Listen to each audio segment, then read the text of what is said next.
ko! Baga mo! Tino, paano tayo makakadaan? Dito lang kayo. May lalabas.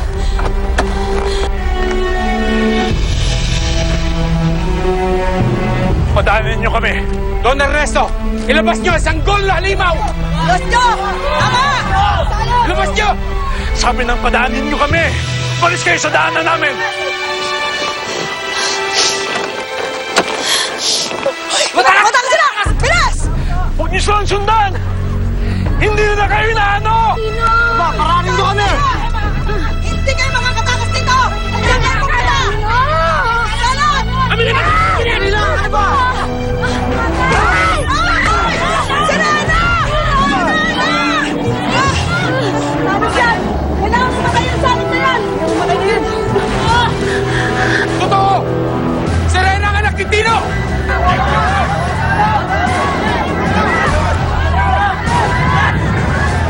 Tumigil kayo. Huwag kayong lalapit. Don Ernesto! Kailangan mamatay ang salot para mawala ang kamalasan sa bayan natin! Oo! Tama! Siguro siya! Patayin! Sabi nang huwag kayong lalapit eh. No, Lucia! Walis na kayo! Ako na bahala dito! Bakit Don Ernesto? Ayaw mo magwawala ang salot sa bayan natin? Hindi ang apo ko ang may gawa ng salot! Siya! Siya ang salot dahil siya isang sirena! Hindi! Tumatakas! Tumatakas sila! Tumatakas! Habulin niyo! Habulin niyo! Habulin niyo! Huwag!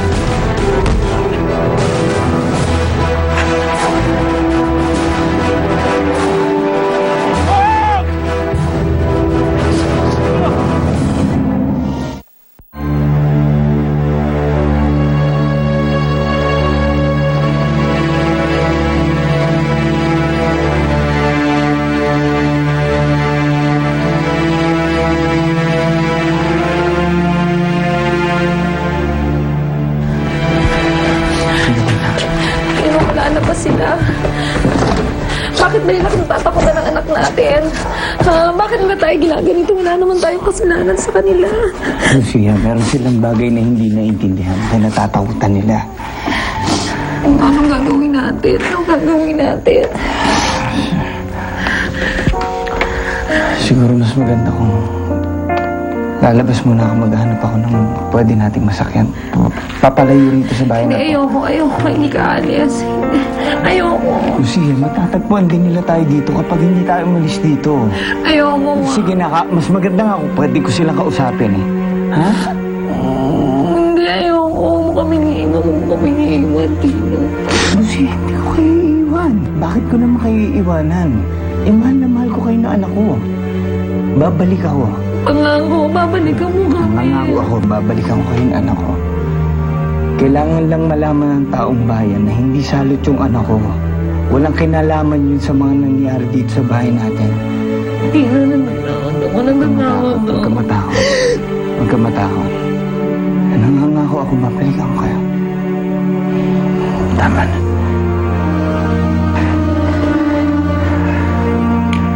Hawakan mo ito.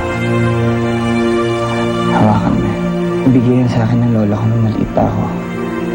Sabi niya sa akin kapag nalulungkot ako, hawakan ko lang yan. Para maalala ko siya at naisip ko na nandiyan pa rin siya sa tabi ko. Kaya hawakan mo lang to. Para kahit wala ako sa tabi mo, parang nandito pa rin ako. Nangako ako, babalik ako kayo.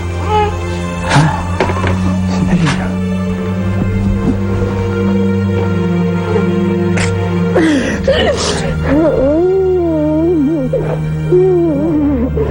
Tama na.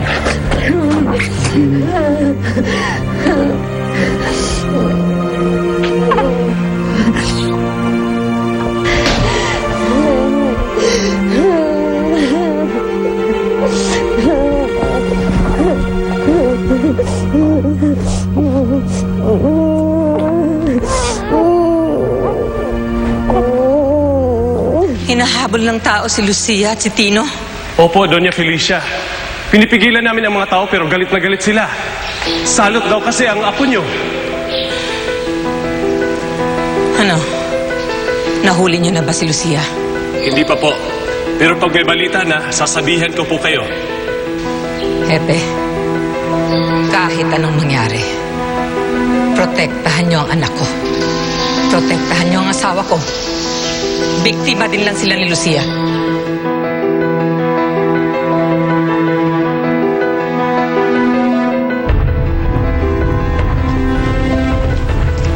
Tino, nasaan ang mag-ina mo? Tino, nasaan ka na? Ano na nangyayari sa'yo? Dapat hindi kita pinayagang umalis.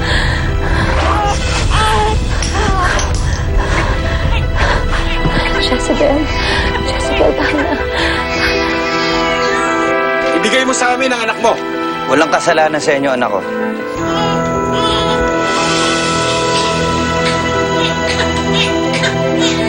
Diyos ko, ang asawa ko.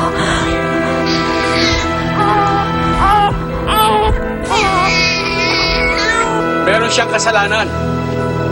Dahil siya nagbigay ng kamalasan sa bayang ito. Hindi totoo yan. Hindi malas ang anak ko. Ibigay mo na lamang sa amin ang bata. Jezebel, iiwan mo na kita dito, ha? Pero babalikan ka namin. Pupuntahan ko lang ang tatay mo. Saka tayo aalis sa lugar na to. Magtatago tayo sama-sama. Kung saan mo lang pwedeng makasakit sa'yo, ha?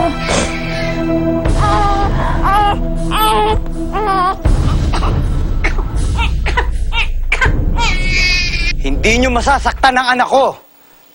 Tino, ayaw namin ng gulo. Ang nais namin ay kapayapaan para sa bayang ito.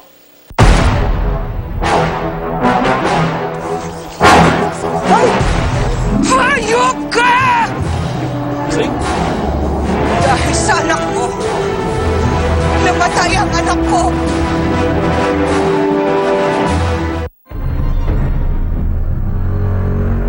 Sing? Salot. Salot siya. Salot!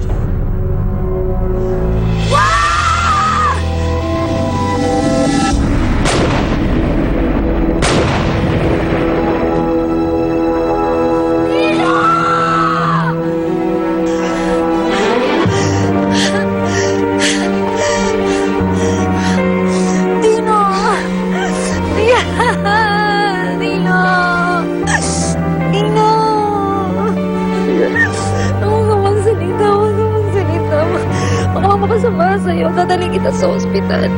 Dadaling kita sa ospital. Iingat ang sarili mo. Mahal na mahal ko kayo na anak.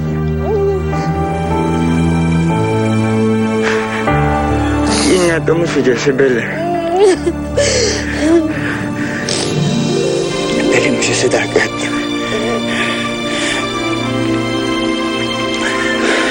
Doon ang taigdig niya. Sa dagat, ligtas siya.